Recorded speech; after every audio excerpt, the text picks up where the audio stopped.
An economic crisis has hit South Park and the nation like never before. Money. We love it, but it hates us right back. I hate you! We chase it like Randy chases his dreams of the perfect margarita. And it vanishes quicker than a pumpkin spice at Starbucks when a bunch of 16-year-old girls pull up.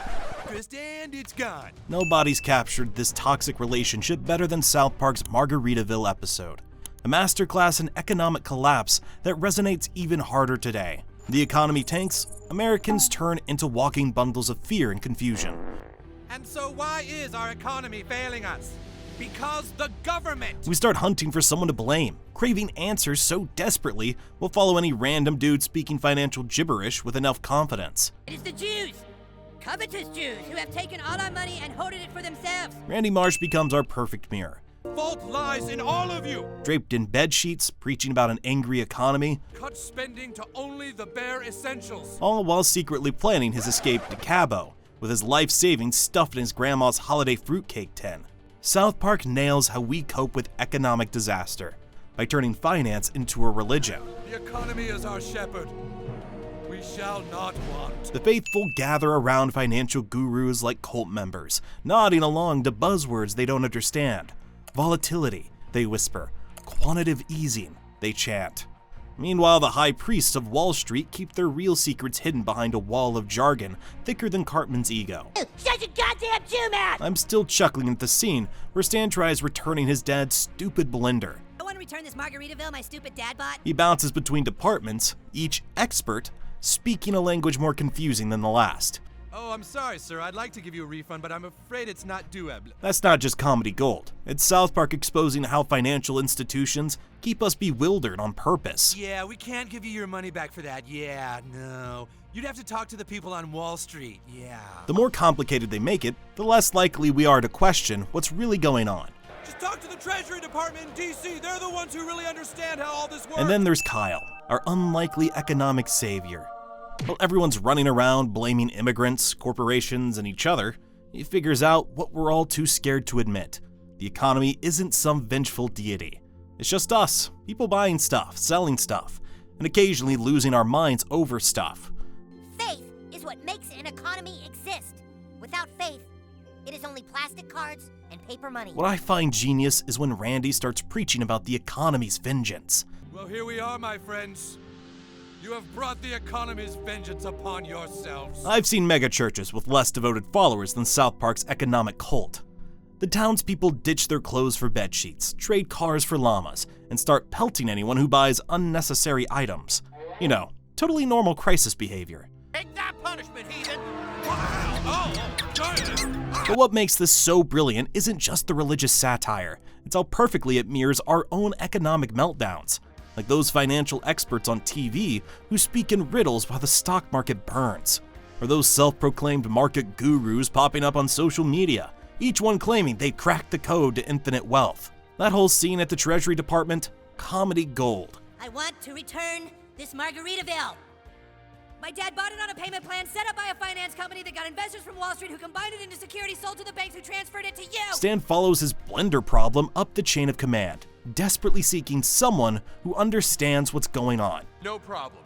We just need to consult the chart. We can determine your property's value and we'll be done. Turns out the guys in charge are just letting a headless chicken make decisions by running around on a giant board.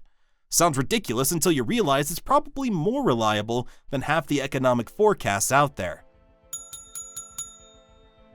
Now, where it gets real is the fact that South Park isn't just making fun of economic collapse. They're showing us how we turn into complete lunatics the moment money gets weird. One minute we're normal people, buying stuff we don't need with money we don't have. The next minute we're joining economic doomsday cults and treating Federal Reserve announcements like prophecies. It's wild how 86% of Americans can't figure out how to save for retirement, but Randy somehow convinces an entire town that wearing bedsheets will please the economy gods. We must let the economy know that we are capable of respecting it. That's the thing about financial panic. It turns regular folk into desperately gullible followers. One day you're questioning why your 401k is performing worse than a gambling addiction. The next day you're nodding along to some random on YouTube, explaining how Bitcoin will make us all billionaires. The banks aren't helping either. That banker who vaporizes Stan's birthday money, He's speaking the same mystifying language every financial institution uses. We can put that check in a money market mutual fund. Then we'll reinvest the earnings into foreign currency accounts with compounding interest, and it's gone. Market mutual funds, compound interest, diversified portfolio. Might as well be an ancient Sanskrit. They're not trying to confuse us by accident. It's their whole business model. I lost it when Kyle pulls out his American Express like he's Moses parting the Red Sea. It is an American Express Platinum card. It has no spending limit. South Park nails how we treat credit cards like magic wands that can solve all our problems. Never mind the soul-crushing debt. Look at all this stuff we can buy. It's exactly how we handled those stimulus checks during that big cough season. Instead of saving for the apocalypse, everyone went shopping like the economy was having a going out of business sale. South Park drops the real truth bomb through Kyle. He figures out what all those fancy economists missed. The economy isn't some mysterious force that needs human sacrifices. It's just us, regular people, buying stuff, selling stuff, and occasionally losing our marbles over stuff. The economy is not a supernatural, all-knowing entity. The economy is just an idea, made up by people. While Randy's out there organizing witch hunts for anyone who buys a Foreman grill, Kyle's breaking down economics better than any Harvard professor. The economy is not real, and yet it is real. The economy tanks because we're all too scared to spend money. We're too scared to spend money because the economy's tanking. It's an endless cycle of stupidity we can't seem to break. That Treasury Department scene hits different now. A gaggle of suits letting a headless chicken make financial decisions by running around on a giant board? Sounds ridiculous until you realize the Lehman Brothers probably had a more convoluted system. At least the chicken was honest about not knowing what it was doing. Now look at those financial advisors. South Park shows them speaking in tongues like medieval priests protecting sacred texts. Thine own stockbrokers now lie dead by their own hand, and thou knowest that thou stockbrokers did not fear the economy. Except instead of Latin, they're using terms like market correction and volatility.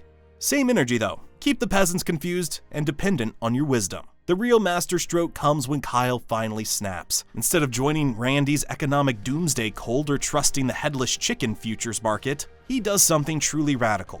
Faith is what makes an economy exist. He makes the whole situation simple enough for everyone to understand. The town responds to Kyle's common sense like vampires to sunlight. Pure pandemonium. They've gotten so used to complicated explanations and fancy financial jargon that simple truth feels like a gut punch. Sound familiar? That's exactly how Wall Street reacts whenever someone suggests making banking easier to comprehend. South Park nails this mass hysteria perfectly. The more scared people get about money, the more they crave someone to tell them what to do. What can we do, Randy? Randy becomes their prosperity prophet, preaching about economic sins while making minimum payments on his blender. The whole town follows him like lost sheep, proving that fear turns regular folks into cult members. Most surprising, Kyle saves everyone by maxing out his credit card, literally becoming Jesus with an American Express. What's he doing? He's paying for everyone's debts. Makes perfect sense in a system where we worship credit scores and treat debt like holy water. Some might call it satire, except the same thing happened when those stimulus checks dropped. People treated government money like divine intervention instead of, their own tax dollars coming back to haunt them. He paid for our debts so we could spend once more. What's truly mind-blowing